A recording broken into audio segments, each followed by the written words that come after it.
Keris Empu Gandring adalah senjata pusaka yang terkenal dalam sejarah berdirinya Kerajaan Singosari.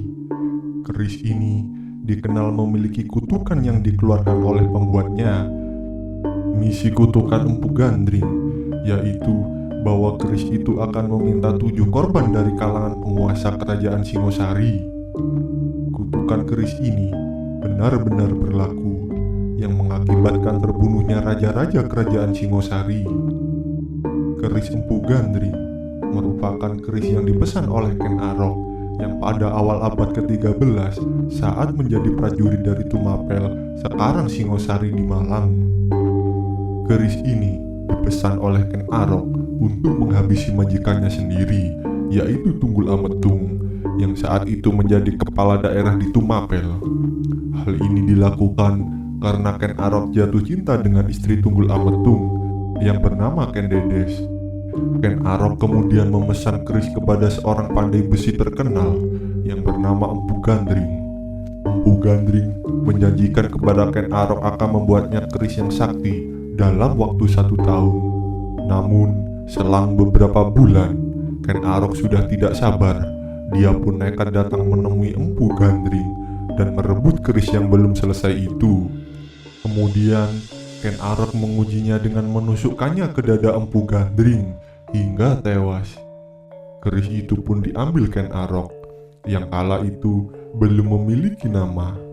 Nama keris Empu Gandring sendiri sebutan dari pembuatnya. Dalam keadaan sekarat, Empu Gandring mengutuk kalau keris itu nantinya akan membunuh 7 orang penguasa, termasuk Ken Arok dan anak cucunya. Setelah membunuh Empu Gandring, Ken Arok kembali ke Tumapel dan sengaja meminjamkan kerisnya kepada rekan sekaligus Panglima Tumapel yang bernama Kebo Ijo. Malam berikutnya, Ken Arok mengambil keris itu dari Kebo Ijo dan menyusup ke kamar Tunggul Ametung lalu membunuhnya. Keesokan harinya, Kebo Ijo diadili karena keris yang diduga miliknya ditemukan menancap pada tubuh Tunggul Ametung. Kebo Ijo kemudian dieksekusi mati dengan menggunakan keris Empu Gandring.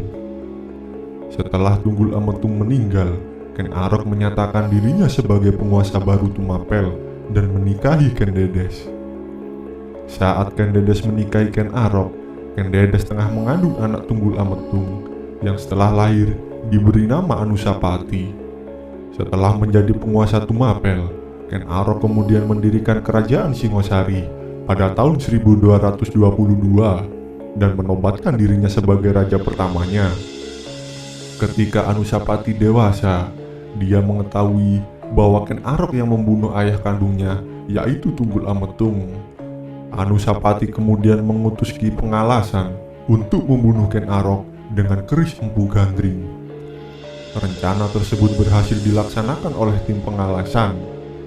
Untuk menghilangkan jejak, Anusapati kemudian membunuh Ki Pengalasan dengan keris Empu Gandring supaya kejadian itu tidak diketahui keluarga kerajaan. Sepeninggal Ken Arok, Anusapati kemudian naik tahta sebagai penguasa Singosari pada tahun 1227. Namun, kabar pembunuhan Ken Arok didengar oleh Tohjaya, anak Ken Arok dengan Ken Umang. Tohjaya segera menyusun rencana pembalasan untuk membunuh Anusapati.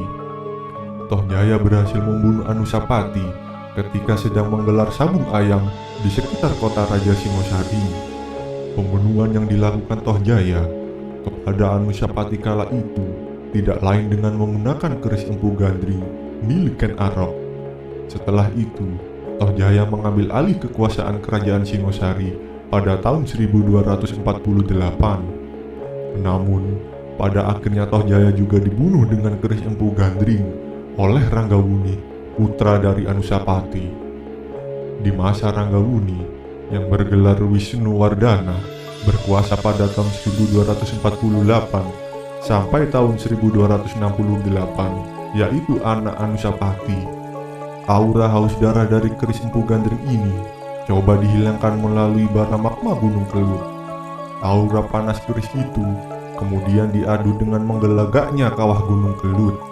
Bahkan Konon di Gunung Kelut, keris Empu Gandring itu disemayamkan atau dikuburkan. Hasilnya, perseteruan antar keluarga dalam dinasti Raja Singosari di masa Wisnuwardana akhirnya berakhir. Aura jahat keris Empu Gandring takluk oleh panasnya kawah Gunung Kelut yang pernah meletus juga di zaman Majapahit, era Hayam Wuruk. Keberadaan Gunung Kelut yang dipercaya menjadi kuburan keris Empu Gandring, walaupun tentunya perlu pembuktian lebih lanjut. Keris Empu Gandring ternyata juga memiliki hikayat panjang. Hikayat ini juga hidup sampai saat ini sebagai terjadinya atau lahirnya berbagai gunung yang ada di Pulau Jawa. Konon, Jawa Dwipa atau Pulau Jawa berabad-abad silam selalu diterpa ketidakstabilan. Daratannya kerap terombang-ambing oleh gelombang samudra. Kalangan dewata di kahyangan kala itu bingung atas kondisi Jawa Dwipa, hingga akhirnya muncul ide cemerlang dari Batara Guru. Jawa Dwipa harus diberi pemberat biar tidak terus terombang-ambing. Mahameru yang ada di Jambu Dwipa, yaitu India, harus dipindahkan ke Jawa Dwipa. Lanjut sang Batara menjelaskan gagasannya.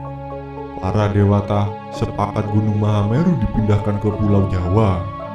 Namun, dalam proses pemindahannya, bagian gunung berguguran di sepanjang perjalanan, hingga menjadi gunung-gunung lain di Jawa. Satu di antara gunung-gunung itu adalah Gunung Kelut. Selain merenggut jiwa si penciptanya, Empu Gandring sendiri juga merenggut jiwa si pemesan, Ken Arok, Tunggul Emetung, Kebo Ijo, Ki Pengalasan, Anusapati, dan Toh Jaya.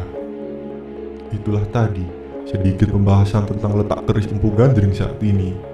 Bagaimana tanggapan kalian? Tulis tanggapan kalian di kolom komentar. Dan jangan lupa tekan tombol like dan subscribe agar kalian tidak ketinggalan informasi yang saya bagikan.